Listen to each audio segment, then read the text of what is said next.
produksi pasir dipertahankan. Ini keputusannya beda lagi. Oleh karena itu, beda antara substitusi dan komplementer itu, kalau komplementer produk lainnya akan terpengaruh penjualannya, seperti itu. Oke. Kemudian keputusan menjual saat split off atau memproses lebih lanjut. Di sini ada contoh dari apel. Apel kan ada yang setelah dipetik langsung dijual, ada yang setelah dipetik dijadikan minuman, dijadikan jus, ada yang masuk pabrik dijadikan selai, seperti itu. Nah, sebenarnya kapan sebaiknya kita kita menjual apel yang menghasilkan laba paling banyak, seperti itu. Di sini ada contoh apel grade A, grade B, dan grade C. Kalau yang A ini sangat mulus, yang paling bagus. Ini langsung dari dipetik langsung dibeli oleh supermarket dengan harga premium, jadi harganya sangat mahal. Kemudian grade B layak makan, cukup baik, tapi ada cacat kecil sebanyak 600 kilo. Grade B dijadikan selai. Ada perusahaan besar yang meminta agar apel grade B dijadikan selai roti dan sanggup membelinya dengan harga tertentu. Jadi grade B ini bisa dijual langsung atau dikemas, dijadikan selai dengan biaya 500 per kemasan, dengan harga 5.000 per kemasan, dengan harga jual 130.000 per kemasan, gitu. Kalau grade C rusak sebanyak 600 kilo, langsung dijadikan saus apel. Apel grade ini tidak ada pilihan kecuali diproses menjadi saus apel. Ini grade C dijadikan apel kalengan dengan biaya 0,1 per kilo, dengan harga jual 0,75 per kilo, seperti itu. Ini kalau dibandingkan ada di tabel 3.30 analisis biaya diferensial.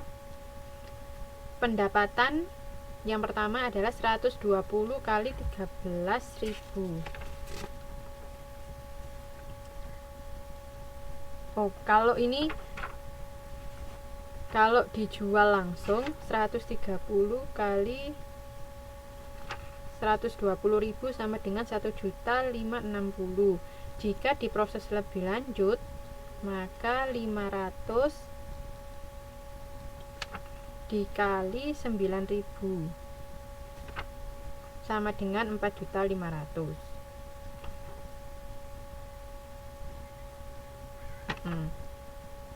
Sedangkan biaya yang digunakan adalah 120 kali 500 sama dengan 60.000. Jika diproses lebih lanjut, maka ada biaya tambahan, yaitu menjadi 2.000 kali 600 kg sama dengan 1.200.000.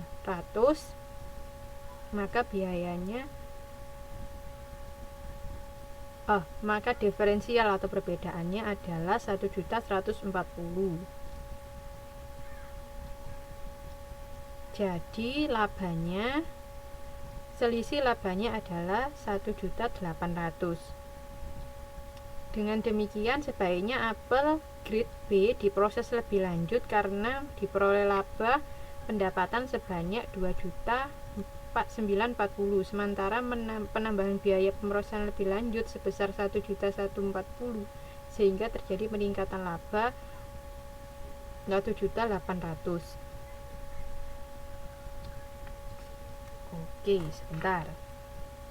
Gampangnya itu, kalau apel grade B itu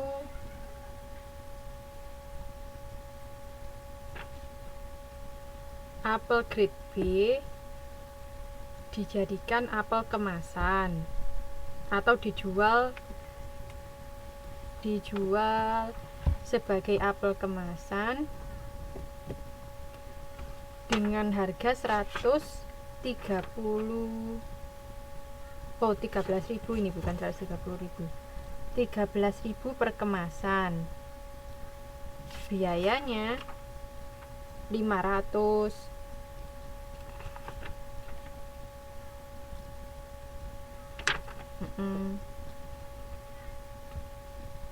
Tapi kalau mau diproses lebih lanjut, yaitu menjadi selai, dihasilkan 500 kaleng selai dengan isi 200 gram per kaleng dengan harga jual 9.000 per kaleng. Kalau dijual langsung 120 kali 13.000 sama dengan 1.600, 1.500. Kalau dijadikan selai jadi 500 kaleng kali 9.000 sama dengan 4.500. Nah, kan berarti lebih untung kalau dijadikan selai daripada dijual langsung, dijual kemasan. Oleh karena itu, produk grade B, apel grade B sebaiknya dijual sebagai selai daripada dijual sebagai apel kemasan. Seperti itu. Ini caranya kita membandingkan dijual langsung atau diproses lebih lanjut. Seperti itu. Oke. Sekarang ada produk mix atau keputusan bauran produk. Di sini contohnya adalah PT Gunarsa. Memiliki kapasitas mesin 40 jam, perusahaan ini dapat memproduksi dua produk yaitu X dan Y. Permintaan maksimum untuk X adalah 15.000 unit, sementara Y adalah 40.000 unit. Kontribusi margin untuk X 25.000, untuk Y 10.000. Nah, dari soal cerita semacam ini, teman-teman bikin rumusan yang singkat seperti ini. Z sama dengan 25.000 punyanya X ditambah, bukan dikali ya, ditambah 10.000 punyanya Y. Ini adalah lambang untuk pendapatan optimum. Kita kan disuruh mencari pendapatan optimum. Sama dengan 25.000 X ditambah 10.000 Y. Sedangkan diperlukan 2 jam mesin untuk memproduksi Y dan setengah jam mesin untuk memproduksi X dan setengah jam mesin untuk memproduksi Y. Padahal jam yang tersedia adalah 40.000 jam. Oleh karena itu ada rumusan lagi, yaitu 2X atau 2 jamnya X ditambah 2 jam setengah jamnya Y tidak boleh lebih dari 40.000 jam, atau simbolnya, lambangnya di situ lebih kecil sama dengan 40.000 jam. Selamat bergabung Mas Yohanes. Sambil istirahat Mas. Oke, gitu ya. Jadi setelah kita membuat formula atau setelah kita membuat fungsi dari pendapatan Z, sekarang kita bikin fungsi untuk biayanya.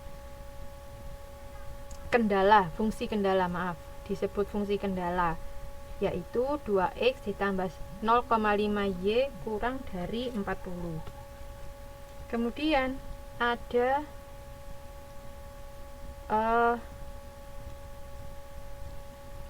batasan lain, yaitu X kurang dari sama dengan 15.000 dan Y kurang dari 40.000. Yaitu kalau ini di contoh di keterangan halaman 2.54 mengenai permintaan maksimum